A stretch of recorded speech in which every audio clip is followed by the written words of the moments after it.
அனைவருக்கும் வணக்கம். ஓம் நமச்சிவாயா. இன்னைக்கு நம்ம பார்க்க போற ஜாதகம் வந்து 2ஆம் இடத்துல பாவத்துவம் அமர்ந்த கேது தசை நடந்தோடனே குடும்பத்தை பிரிச்ச ஒரு ஜாதகம் வந்து வந்துட்டு இருக்குங்க.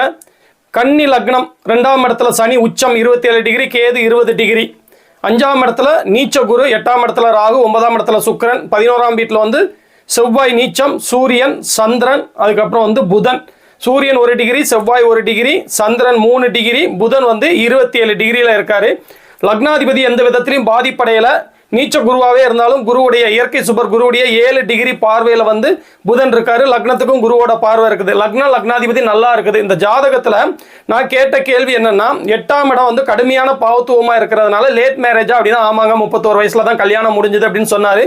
கேது திசை ஆரம்பித்த உடனே நான் இப்போ கேது திசை நடந்துட்டு இருக்கிறத வச்சு நான் என்ன சொன்னேன்னா, நான் ஃபர்ஸ்ட் எப்பவுமே கொஞ்சம் பலன்கள் சொல்லிடுவேன். அதுக்கப்புறம் தான் நீங்கள் என்னத்துக்காண்டி என்னை கான்டாக்ட் பண்ணீங்கன்னு சொல்லி அதுக்கப்புறம் தான் நான் அவங்கள்ட்ட கேள்வி கேட்பேன். அதே மாதிரி நான் சொன்னது கேது திசை நடக்குதுங்க.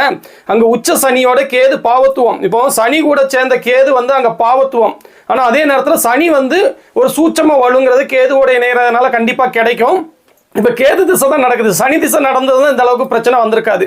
கேது திசை பாவத்துவமா 2ஆம் வீட்டோட தொடர்புல இருந்து நடக்கிறதுனால 2ஆம் இடத்து பலன்களான குடும்பத்தை வந்து கண்டிப்பாக பிரிப்பாருங்கிற அடிப்படையில் மனைவி கூட கருத்து வேற்றுமை தோன்ற காலகட்டத்தில் இருக்கீங்க. அதனால வந்து எதையும் ஒளிவு மறைவு இல்லாமல் அவங்கள்ட்ட நடந்துக்கிடணும். கொஞ்சம் பிரச்சனைகள் வந்து வரதாங்க செய்யும். நீங்கள் வந்து அதை எதிர்கொள்ள தயாராகிக்கோங்கன்னு நான் சொல்லும்போது, இல்லைங்க நாங்கள் வந்து டைவர்ஸ் வாங்கிட்டோம், குடும்பத்தை வந்து கேது திசை ஆரம்பித்த உடனே பிரிச்சிடுச்சு, நான் எனக்கு வந்து விவாகரத்து ஆயிடுச்சுன்னு தான் அவர் சொன்னார். காரணம் என்னன்னு பார்த்தீங்கன்னா, அந்த காலகட்டத்தில் இவர் வந்து பூசம் 1ஆம் பாதம் அஷ்டம சனி தாக்குதல்லையும் இருந்திருக்காரு. டைவர்ஸ் ஆன உடனே இன்னொரு பெண்ணோட, ஒரு உடன் பணிபுரிஞ்ச ஒரு பெண்ணோட காதல் ஏற்பட்டு என்னை கல்யாணம் பண்ணிக்கிறீங்களா, அந்த மாதிரி காதல் வந்து எக்ஸ்போஸ் பண்ணியிருக்காரு, நான் வந்து என்னை கல்யாணம் பண்ணிக்கலாமான்னு சொல்லி. ஆனால் வந்து அதுவும் நிலைக்கலை. ஏன்? அஷ்டம சனியில் ஒரு உறவை வந்து நம்மளுக்கு அறிமுகப்படுத்துதுன்னா அந்த உறவு வந்து நிலைக்காது அப்படிங்கிறது ஜோதிட விதி. அந்த அடிப்படையில் வந்து கடுமையான மன உளைச்சலில் இருக்கணுங்கிற அடிப்படையிலையும் தசாபுத்தியும் சரியில்லை, கோச்சாரமும் சரியில்லை. அந்த அடிப்படையில் வந்து திருமண வாழ்க்கையில் வந்து ஒரு தோற்று போன ஜாதகம்.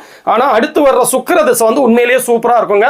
தனி சுக்கரனா கோணத்தில் ஆட்சி பெற்று குருவோடைய பார்வையில் வேற எந்த பாவிகள் தொடர்பு இல்லாமல் நல்ல நிலைமையில் உள்ள இந்த சுக்கிர திசை வந்து நல்லாவே இருக்கும். சுக்கிரனுடைய காரகமான வந்து தாம்பத்திய சுகம் கிடைக்கிறது. 5ஆம் வீடு வந்து பெரிய பாதிப்பு இல்லை. 5ஆம் இடத்துல வந்து குரு அமர்ந்திருக்கிறது. 5ஆம் அதிபதி உச்சனாக இருக்கிறது. அதனால குழந்தைகளும் உண்டு. கண்டிப்பாக 2வது திருமண வாழ்க்கை வந்து நல்லா இருக்கக்கூடிய ஜாதகம் தான். 2வது திருமண வாழ்க்கை வந்து இவருக்கு வந்து நல்லா அமையக்கூடிய ஜாதகம் தான். சுக்கிர திசையில் இருந்து தான் வந்து அது வந்து நடக்கும்.